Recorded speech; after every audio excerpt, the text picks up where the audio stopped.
if I could defer to my colleague from NPR, who I know is under a tight deadline today, and if you could come back to it. You know, I'm not sure that we're there yet. I'm really not sure that we are. It is, and the Secretary has been clear about this, we're at a low point in our relationship with Russia.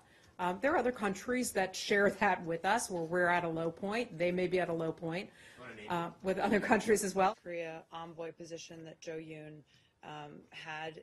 I want to point out some of the countries that are backing that ceasefire: China, France, Russia, the United Kingdom, the United States, Bolivia, Cote d'Ivoire, Equatorial Guinea, Ethiopia, Kazakhstan, Kuwait, Netherlands, Peru, Poland, and Sweden.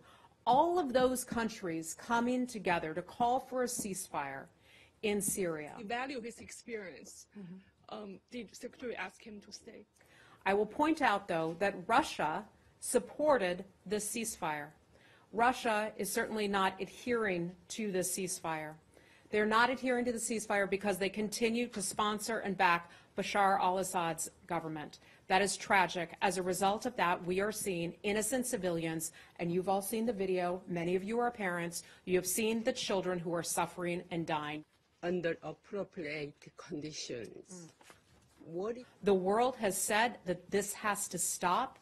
I find it ironic when Russia calls for a humanitarian road, a humanitarian zone. You know what the humanitarian zone is? It's the entirety of Syria, not just one little area that Russia cutely tries to carve out. It should be the entire country, because that is what Russia and those 15 other countries agreed to in the UN Security Council resolution. Was the Secretary of State consulted on the timing? Russia signed on to this. That's first of all. Russia signed on to this as an entity that agreed to this UN Security Council resolution. Let me remind you also that Russia had agreed to help years ago Syria with getting rid of its chemical weapons. Russia has failed to do that. I want to point that out. Tensions between Pakistan and India, and he offered a role of mediator between the two countries. Look, I think we have laid out, and I've covered this many times before, so I don't want to spend our time going over this again and again. But the Secretary has expressed our grave concerns with what Russia did with regard to our election. The Secretary has also alerted the world and has had numerous conversations with his counterparts, not only in Europe, in the Western Hemisphere as well, where we see attempts Russia attempting to meddle in other elections. It is not unique to the United States. We remain concerned about this. Russia is certainly formidable in this. There are other countries that do the same types of activities. North Korea is one of them. That taken into consideration, you didn't want to actually coincide with the holidays? We have talked many times, and I can go over the exhaustive list of sanctions and other things that the State Department, Treasury, and others have been imposing on Russia as a result of its activities. Just because Russia is called out or penalized for its activities does not mean that Russia is necessarily going to stop. And I say that in a broad fashion.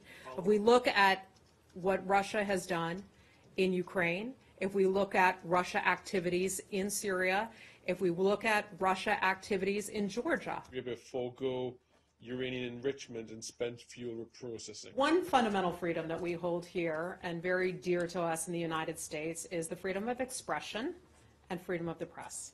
If Russia should choose to rename the road in front of our embassy, that is certainly their choice.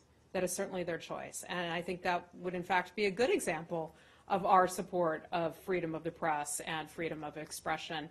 We hope that journalists will be able to cover various news events in Russia or things that take place here in the United States, and that they could report as freely as all of you can. Conference, what's your expectation, and also Tashkent conference coming soon too?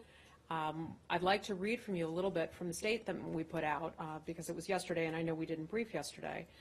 In honor of the memory of Boris Nemetsov's life and his work, we renew our call on the government of Russia to uphold its obligations to promote and protect universal human rights, including freedom of expression, peaceful assembly, and freedom of association.